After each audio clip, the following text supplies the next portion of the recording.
Bismillah. Assalamualaikum warahmatullahi wabarakatuh. Gimana teman-teman? TTS-nya udah cair belum? Yang khususnya yang 12-12 ya.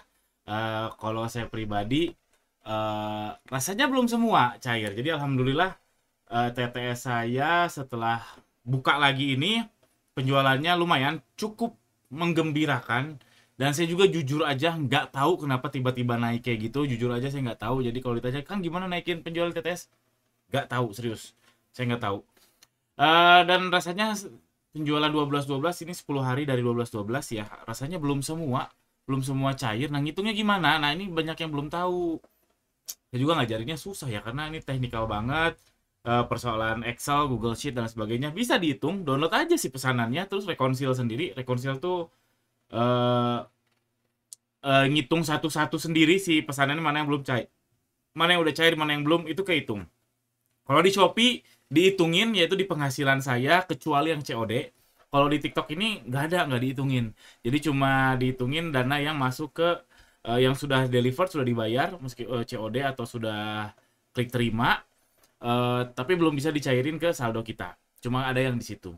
Jadi rasanya belum semua dana 12-12 di toko saya cair. Saya rasa teman-teman juga sama karena mungkin pengirimannya juga variatif ya. Ada yang 7, ada yang 3 hari, 4 hari, terus plus 7 hari peraturannya TikTok.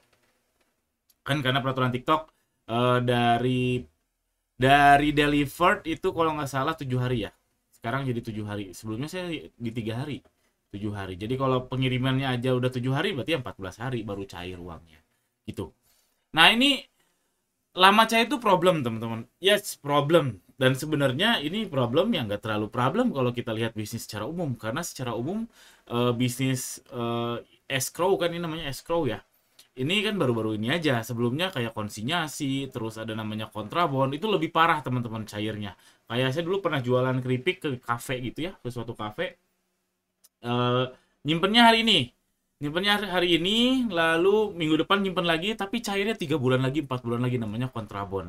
Berarti kan lebih lebih parah lagi daripada kita jualan di TikTok Shop, kita jualan di Shopee itu lebih parah lagi. Jadi sebenarnya masalah ini udah biasa.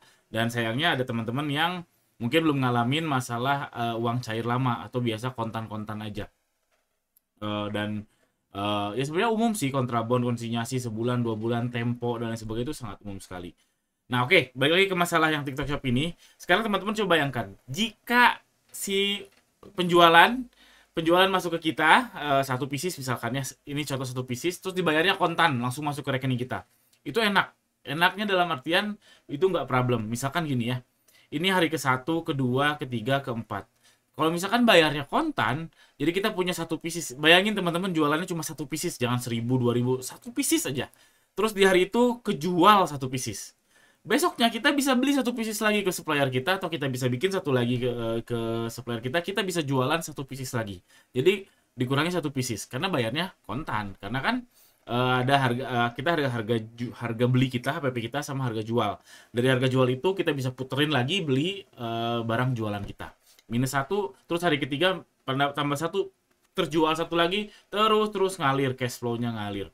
Nah, yang jadi soal kalau misalkan bayangin sekali lagi ya, kalau Anda cuma punya satu pieces. Jadi hari pertama Anda cuma satu pieces terus terjual. Anda nggak punya uang sama sekali. Baru hari ke-14 Anda bisa nyetok lagi. Baru jualan lagi. Itu kan problem. Artinya momentumnya akan hilang. Customer juga akan bingung. Udah capek-capek ngiklan kayak. Udah capek-capek dapat traffic. Nggak bisa jualan karena nggak ada stoknya. Nah ini namanya disebut masalah cash flow. Makanya sering disebut kalau bisnis itu di bisnis itu cash flow itu seperti urat nadinya ya. Dan cash flow sama laba rugi itu dua hal berbeda. Hati-hati. Ada yang rugi tapi cash flow-nya positif, ada yang untung tapi cash flow-nya negatif. Nah, hati-hati. Nah, itu panjang lagi dah. Intinya masalahnya cash flow. Bayangin yang tadi ya, ilustrasinya kalau misalkan cuma jualan satu pieces saja. Jadi inilah problemnya. Jadi solusinya gimana? Nah, ini saya menyarankan solusinya. Menurut saya pinjam bank no ya, apalagi kalau misalkan marginnya tipis. Kalau misalkan bunga bank itu kan berapa? Katakanlah ini saya ngasal ya, saya nggak ngecek. Mungkin 5% ya, bunga bank 5%. Kalau kalau ini kalau spesifik TikTok, admin fee-nya aja 7%. Lalu kalau misalkan biar nutup bunga bank aja 7 plus 5 nih, minimal Anda punya markup 12%. Kalau kurang dari itu jangan harap deh pinjam bank. Selebihnya pinjam bank dengan dengan model kayak gini, kalau Anda belum mengerti pembukuannya dan disetujui, saya yakin sih pasti disetujui ya, meskipun pembukuan Anda masih masih kaleng-kaleng gitu ya, tapi saya tidak menyarankan untuk masalah ini solusinya pinjam bank. Kalau masalahnya adalah hal lain ya mungkin pinjam bank ya boleh-boleh aja, tapi kalau masalahnya karena belum cair, saya nggak yakin pinjam bank jadi solusi. Naikin harga maybe, contohnya yang tadi ya, misalkan kita punya satu barang. Kalau misalkan kita berhasil menjual harga 2 kali HPP deh, 200% ya. 200% dari HPP.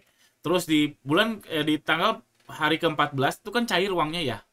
Cair seharga 2 kali HPP. Berarti kita bisa nyetok 2.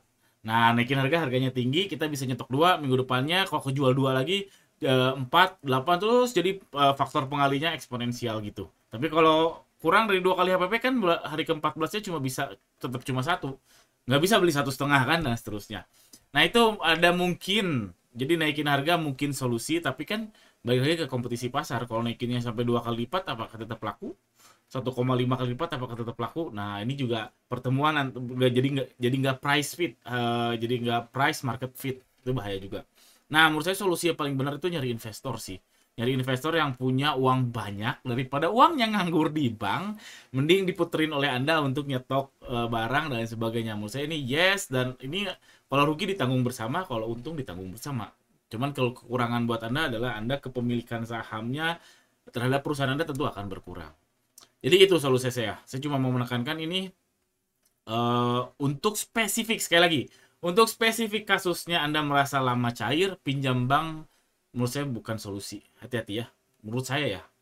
Dan itu sangat sangat debatable, Oke, itu aja video singkat ini, mudah-mudahan ada manfaatnya buat teman-teman. Jika teman-teman suka boleh subscribe channel ini. Jika ada pertanyaan boleh tuliskan di kolom komentar di bawah. Sekian, assalamualaikum warahmatullahi wabarakatuh.